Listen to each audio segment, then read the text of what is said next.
everyone, this is Professor Sana Ansari, and in this video we are going to start with a new subject of CA Foundation, and the subject name is Business Economics. So in this video I'm going to discuss with you the introduction, meaning, definition and subject matters of the business economics. So before going to start with our today's topic, I would like to inform you first we need to learn about the economics. But obvious we need to learn business economics. In this video we'll go with the introduction, meaning, definition and other parts of the business economics itself.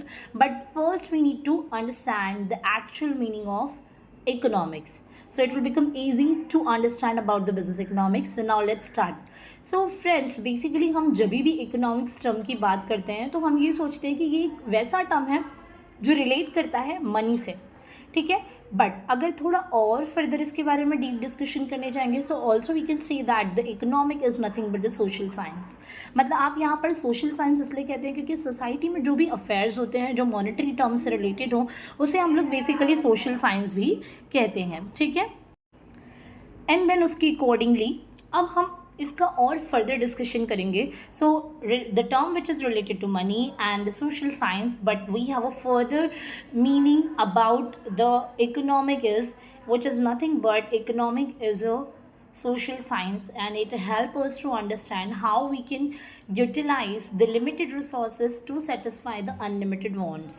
For example, कि आपको मैं यहाँ पर एक example दूंगी, ठीक है. हमने ये समझा है कि इकोनॉमिक्स ये है जहाँ पर आप आपके लिमिटेड रिसोर्स को अनलिमिटेड जो वांट्स और इच्छाएँ होती है उसको पूरा करने के लिए जब यूटिलाइज करते हैं. सो जैसे कि एक एग्जाम्पल है, for example it's your birthday today and your mom has given to you ₹1000.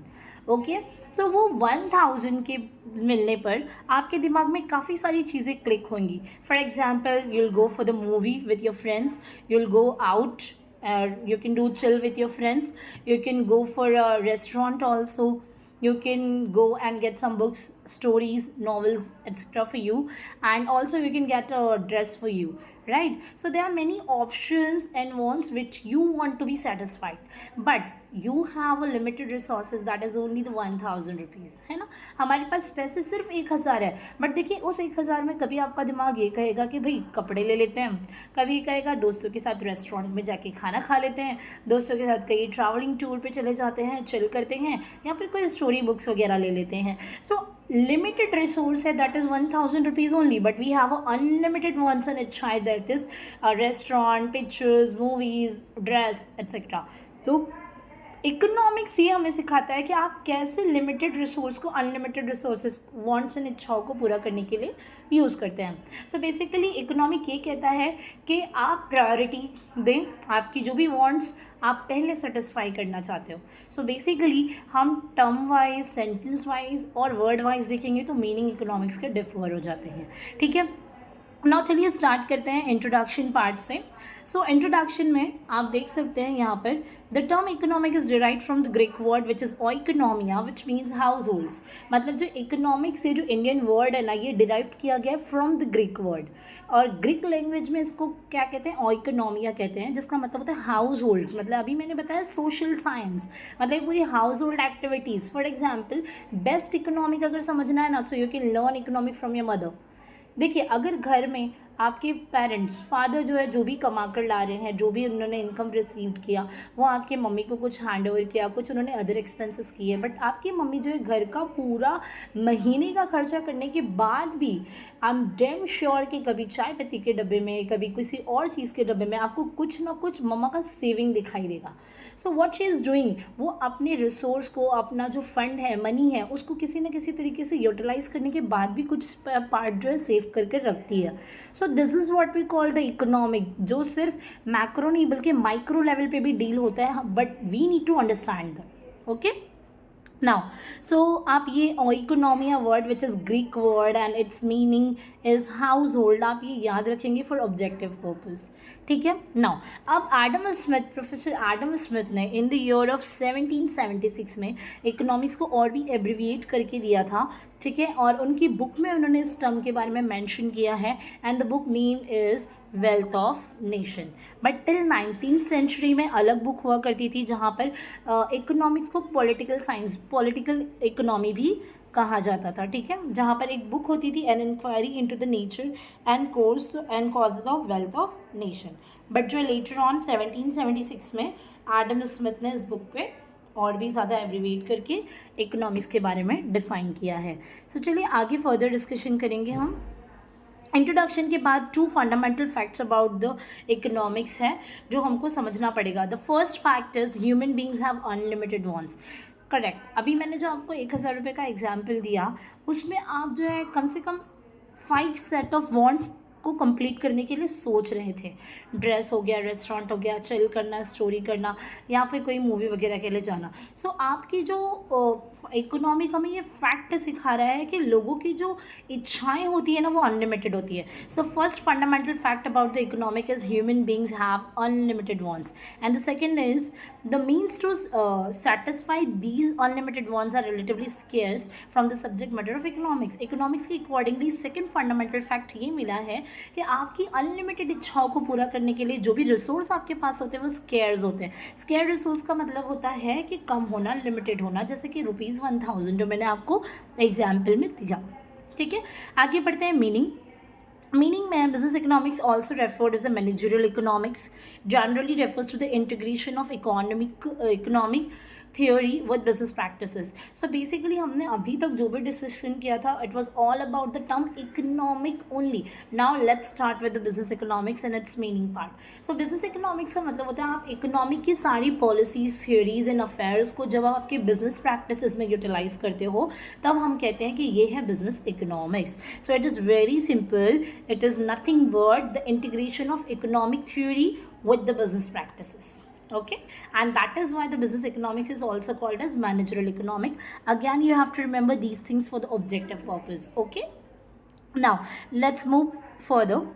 अब यहाँ पर कुछ अलग फॉर्मूलाज होते हैं, जैसे फॉर एग्जांपल मेरा बिजनेस है, सो मैं इकोनॉमिक पॉलिसी क्या यूज़ कर सकती हूँ, जैसे इकोनॉमिक में कॉस्ट को एनालाइज करना, प्रॉफिट को एनालाइज करना, स्टैटिस्टिकल टूल्स वगैरह बनाना, अलग अलग लॉज एंड थ्योरीज, उनकी कॉज एंड इफेक्ट रिलेशनशिप्स को एनालाइज किया जाता है। सो जब हम ये सारे टर्म्स एंड कंडीशंस, ये सारी टूल्स को हमारे बिजनेस में यूज़ करते हैं, सो इसी को हम कहते हैं बिजनेस इकोनॉमिक्स, ठीक है। चलिए बिजनेस इकोनॉमिक्स का डेफिनेशन यहाँ पर देखेंगे। अकॉर्डिंग टू जॉयल डीन हमें डेफिनेशन दिया गया है कि business economics is in terms of the use of economic analysis in the formulation of business policy.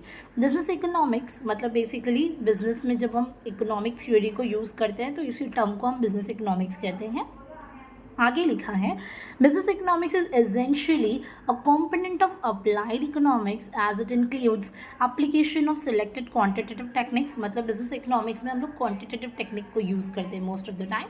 For example linear programming, ठीक है, रिग्रेशन एनालिसिस, कैपिटल बजटिंग, इसके कुछ स्टेप्स होते हैं, इसके कुछ एक्सपेक्टेशंस होती है, ब्रेक इवन पॉइंट जहाँ पर नो प्रॉफिट नो लॉस वाला पॉइंट हमको सीखने को मिलता है, and we have to analyse the cost too. So cost जो होते हैं आपके